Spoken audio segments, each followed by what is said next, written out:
nomadic, marauding, tropical American ants, whose patterns of behavior have been evolving for more than 50 million years. They represent a highly advanced form of social behavior, knowledge of which contributes to our general theories of animal behavior.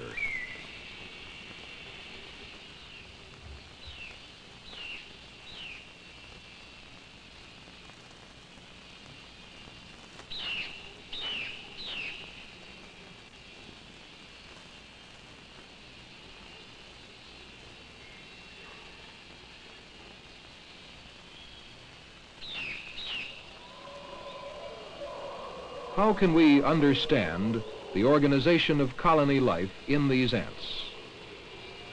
The scientist's way is to make observations in the natural environment, to repeat an observation many times, and to conduct experimental tests in the field laboratory under controlled conditions over a long period of time.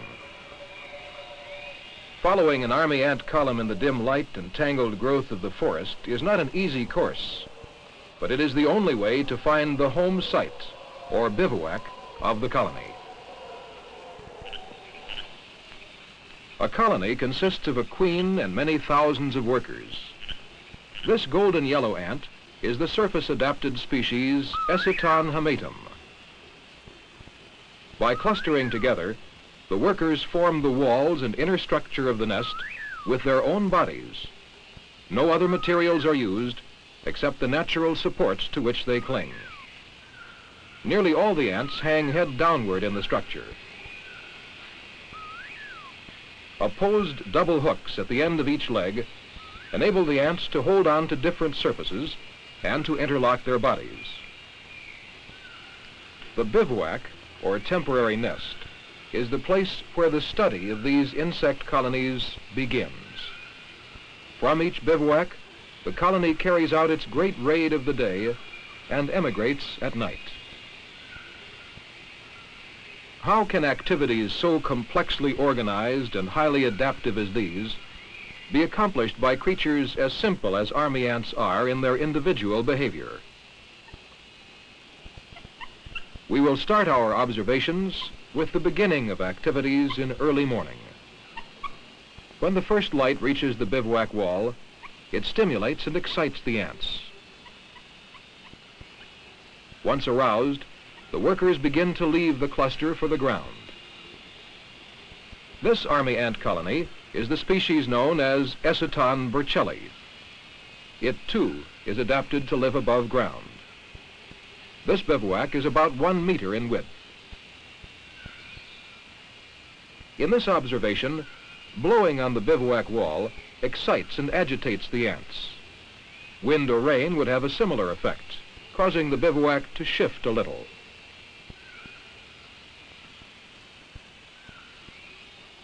Each morning, workers numbering some hundreds of thousands, as in this species, swarm from the bivouac to pillage for food on the forest floor.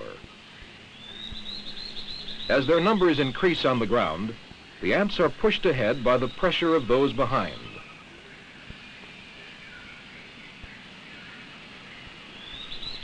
The sounds you hear are those of ant birds.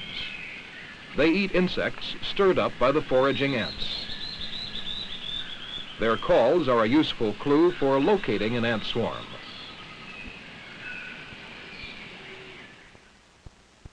During the great exodus from the bivouac, at the beginning of the raid, the ants swarm out in all directions from the nest.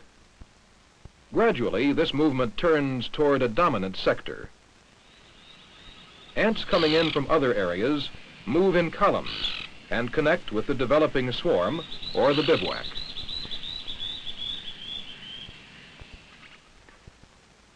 As the ants move farther from the bivouac, the pattern of the raid takes a roughly triangular or fan-like form with only a single broad column connecting to the bivouac. At the height of the raid, the ants in the swarm front may cover an area more than 15 meters wide and 1 to 2 meters deep. They stream along the ground, probing under every leaf and in every cranny for practically any living creatures. Unless very agile, few soft-bodied insects escape the fast-moving ants.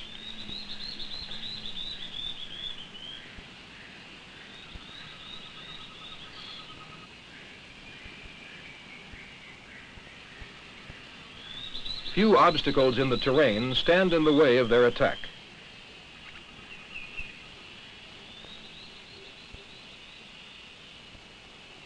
They advance swiftly across the forest tangle, even climbing to the topmost branches of trees, capturing their prey.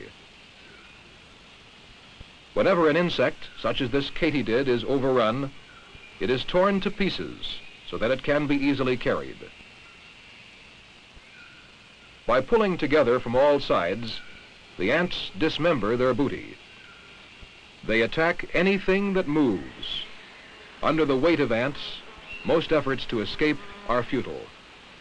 This large and predatory Ponerine ant will be fought, stung, and then taken apart limb by limb. The buzzing of flies of various species is another characteristic sound accompanying a swarm raid. By mid-morning, the booty-laden ants crowd the principal trail as they move toward the bivouac. Parts of insects and other arthropods, such as eggs, larvas, and pupas of wasps and ants, are hauled along in the procession. How do the ants find their way with all the confusion that seems to exist in these masses of scurrying bodies?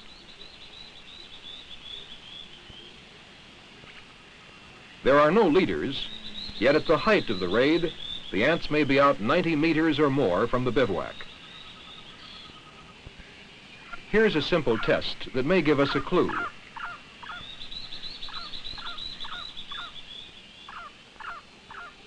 Why do the ants stop short when the leaf is removed?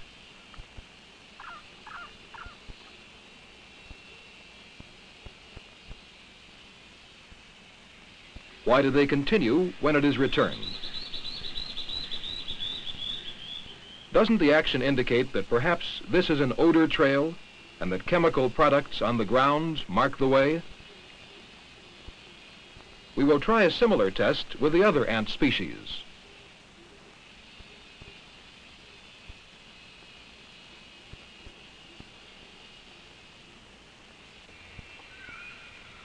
Again, behavior shows that a crucial stimulus has been removed. How can the trail be restored? From this and other experiments, we find that the excited ant leaves a chemical trail on the ground over which it moves. Once this basic scent is laid down by the first ants that move into new ground, sensitivity to chemical stimulation permits others to follow. In the rush of two-way traffic from and to the bivouac, some booty carriers have a difficult time returning. If the ants are forced into moving on outlying trails, they often deposit their loads in booty caches. These storage areas may contain as much as a gallon of slaughtered food. Close in toward the bivouac, branching trails have disappeared, leaving only a principal trail.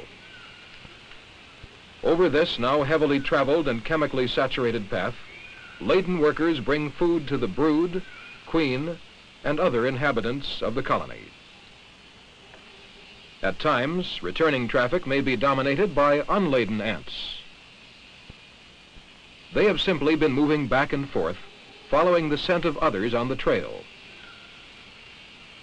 This colony is in the statory, or non-migratory phase of its nomadic existence.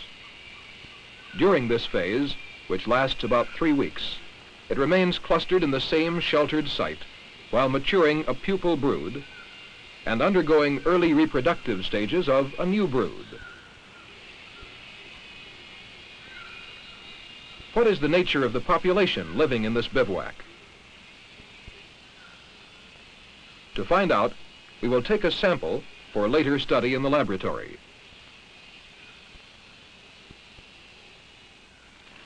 Swirling the bag rolls the ants into a ball, which can be poured into an observational frame.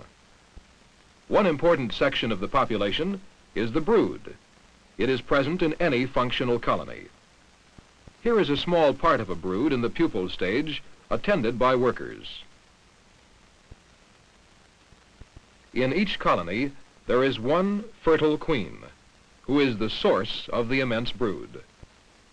Depending on the species, she may lay 60,000 to 200,000 eggs in each reproductive period. All workers are infertile females, and all are polymorphic. That is, they differ in both size and form. In this species, they range from 3 millimeters to 13.5 millimeters in length. Majors are the largest workers. Intermediate workers are the most numerous. They do the largest part of the effective raiding. Minims, the smallest workers, spend most of their time tending the small brood within the bivouac. Size appears to depend upon the order in which the eggs are hatched and the amount of food which larvae receive. The first larvae to begin feeding receive the most food and grow to be majors. They are characterized by their enormous heads and large sickle-shaped mandibles. These needle-sharp jaws, together with potent sting, are enough to keep most intruders away. Minims, the last to hatch, are fed the least amount of food. The statory phase of colony behavior ends when a brood of new young workers emerges from the cocoons. Now the nomadic phase begins, with daytime raids ending in nighttime emigrations to new nesting sites. Photography was possible only with battery-powered lights. In late afternoon, exodus from the bivouac begins. As the excitement mounts, ants hooked into the bivouac wall are released by the departure of other ants. As the cluster gradually breaks down, they pour from the nest, and emigration begins over a raiding trail developed during the day. Late raiders returning to the bivouac are forced to change direction by the outgoing rush of traffic. These emigrants are moving their own larvae together with booty. During most of the year, successive broods contain only developing workers. The ants carry the larvae and booty in their jaws, slung under their bodies.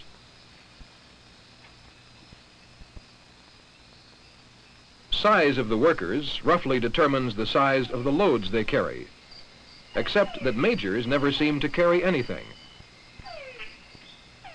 They often appear to get in the way of others.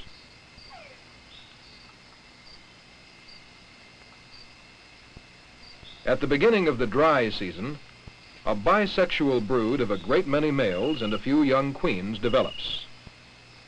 Here the workers are carrying the very large male larvae of the sexual brood.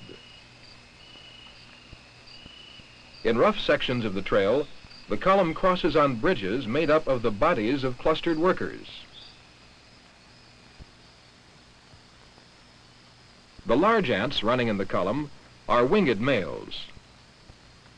Development of a sexual brood of new queens and winged males leads to a splitting of the colony into two new ones, an important part of population control in army ants. This emigration will be complete only when the entire colony is settled in a new place.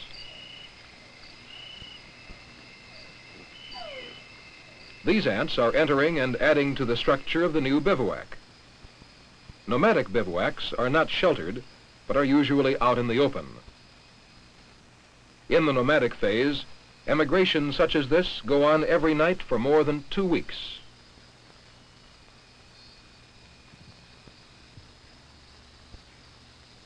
Usually before midnight, a change in the character of the moving column indicates passage of the queen and her party.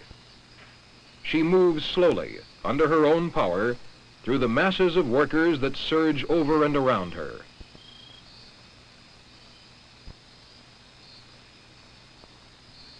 But why do the workers respond so excitedly to her presence? Is this a chemical effect also? Let's try another laboratory test. In this frame, 2 circular areas have been marked. A queen has been resting on one of these areas for 1 hour. The other is our control. Now, we remove the queen and her confining cover. Opening the closed tube-like tunnel permits the ants to enter.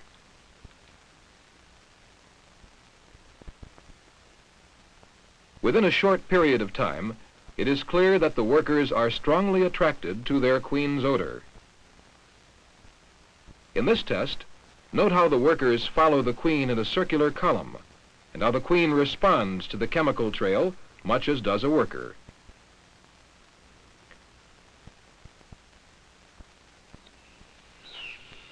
Now, we will return a queen to the natural environment by releasing her close to a raiding column of her colony.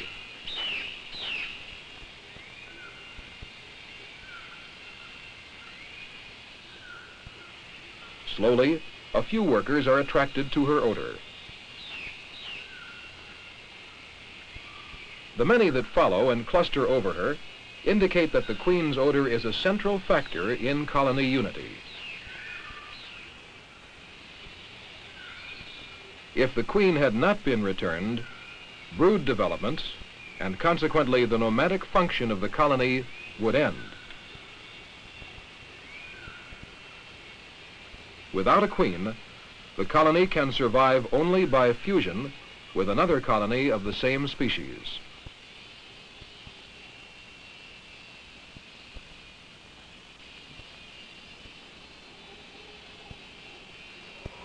These scenes of army ants in action illustrate how methods of field and laboratory research have been used to study problems of insect social behavior. Research on the swarm raids, for example, reveals how complex mass actions are organized through group interactions of relatively simple individuals. Perhaps the most remarkable finding about tropical army ants concerns the nomadic statary cycles shown by species adapted to surface life. A colony is nomadic when it is stimulated to a high pitch by its active brood in the larval condition. It is statary in the intervening time when the brood is in its pupal stage. As brood follows brood through the year, each colony passes through these successive cycles. There are other kinds of army ants whose patterns of life are not as well known as those you have seen. Many species, which nest underground, as does Lepidus predator, present important behavioral problems for future investigation.